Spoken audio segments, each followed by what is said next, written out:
I want to start with something a little embarrassing. I ruined the finish on a pair of my own boots with a single wrong move. The product itself wasn't bad. It just wasn't meant for the leather. I'll show you exactly what happened when we got to that pair. That experience completely changed the way I think about leather care. Looking back, I realized it's a really common mistake. I see people do it all the time.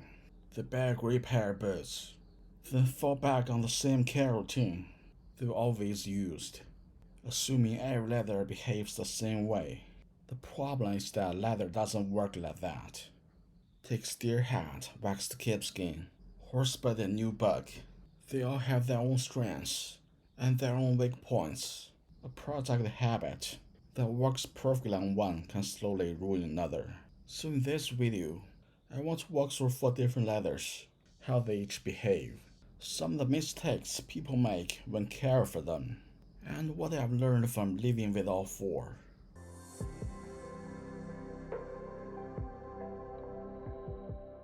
Before we get into the 4 leathers, there are 3 things I do no matter what pair I'm working on. First, always start with a clean surface. If there's dust or dry mud on the leather, you are dragging that grit across the surface every time you wipe or brush it. Cleaning always comes before conditioning. Second, allow the leather dry naturally. If your boots get soaked, don't try to speed things up with a heater or hair dryer. Leather needs time to dry on its own, and too much heat can do more harm than the water. The last thing always keep in mind is to use less product. People tend to think more conditioner means better protection, but that's rarely the case. Most leathers need much less than people expect. Once you start piling products on, you are usually creating more problems than you are solving. Those 3 habits work for almost every leather. After that, everything depends on the leather you are dealing with.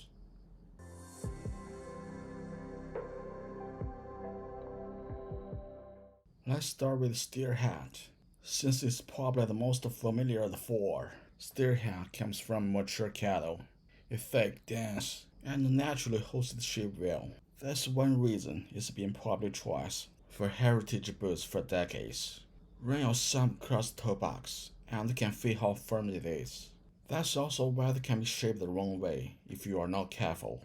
As the leather absorbs conditioner or moisture, it becomes more flexible. At that point, it's slowly molding itself around whatever put inside the boot.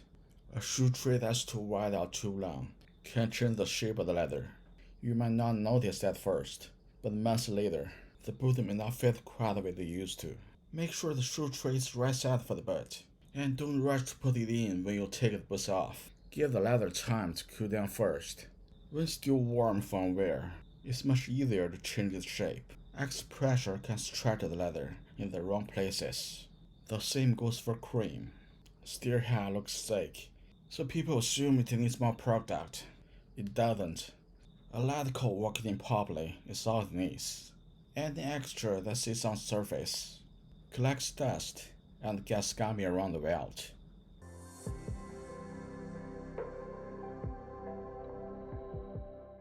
Here's that story. Kipskin comes from younger cattle than Steerhide, so it's lighter and has a finer grain.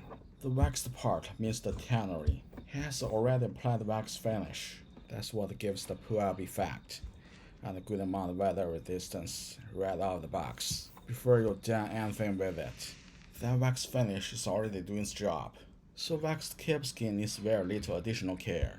In that sense, it calls for a very different approach from Steerhide. I learned that the hard way.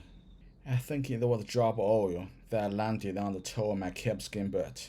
When I was taking the trash out one day, I didn't think much of it. It looked like water, so I wiped it off and moved on. It wasn't. Even after it dried, the mug was still there. So I reached for a heavy-duty leather cleaner, the kind that's meant to strip away all the wax and build up. That's where it went wrong. After the one wipe, I'd stripped the wax finish right off the leather. It left a lighter, dull patch that no one buffing could bring back. That patch is still there today, right on the toe where I see it every time I put the boots on. The cleaner itself wasn't the problem. I used the stripping product on leather that didn't need stripping. I should have started with damp cloths and stopped there before trying anything stronger. Instead, I reached for solvent, and the solvents don't know the difference between old wax buildup and the factory wax finish. That's supposed to be there for everyday care. Waxed Kipskin barely needs anything. A damp cloth will handle most dirt, and the occasional light buff can freshen up the wax, and even on minor scuffs. With this leather, let's release more.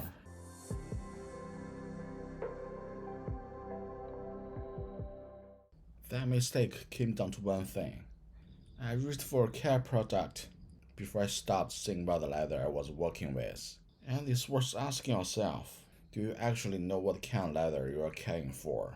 That's where a lot of these mistakes begin. Before you even choose a product,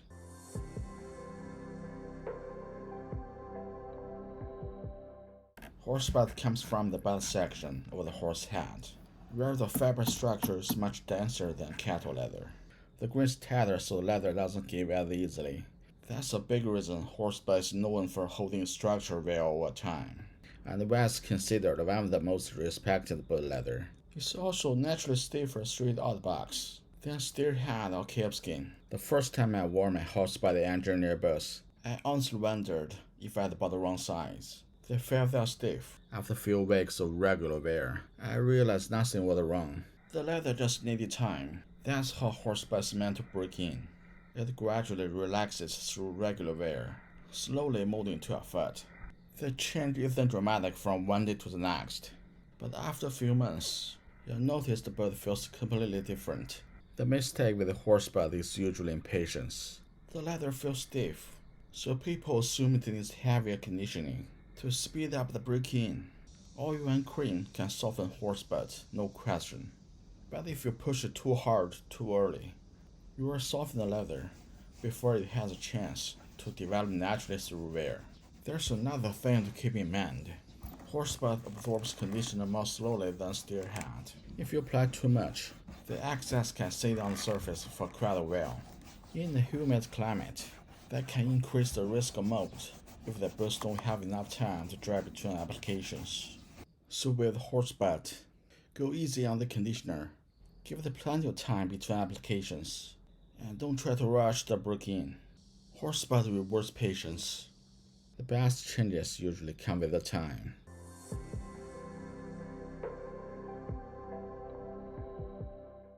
Last up is Nubuck, and it's the outlier of the group. Nubuck is different from the other three. It's defined by how the surface is finished. That comes from lightly sanding the grain side of the leather, which creates that soft velvety surface. That's why Nubuck needs a different care routine. Don't use cream, wax, or any oil-based products. They can permanently change the look and feel Nubuck. That's where a lot of people go wrong. They reach for the same conditioner they use on smooth leather out of habit. It flattens snap and darkens leather unevenly. Unlike smooth leather, you can simply strip it and start over. Once the nap's matted and the color changes unevenly, there's only so much brushing can do. I learned the lesson with my son Nubuck engineer boots. During the first few weeks, every little scuff, dent and transfer, and dark spots stood out. It was tempting to clean them off right away. I'm glad I didn't, and I kept wearing them. Those marks gradually blended together and became part of the patina instead of something that needed fixing. For regular care, keep things simple. Use a sweet brush to lift the nap after wear, a rubber eraser for stubborn scuffs, and a waterproof spray made specifically for Nubuck or suede. If you are ever in doubt with Nubuck, give the leather some time before trying to clean every mark. Some of those marks may eventually blend into the patina on their own.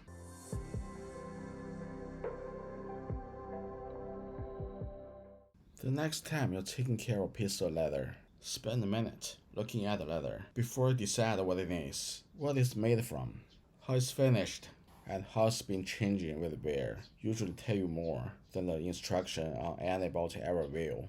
There's something I wish I'd understood years ago. You've saved me from a few expensive mistakes.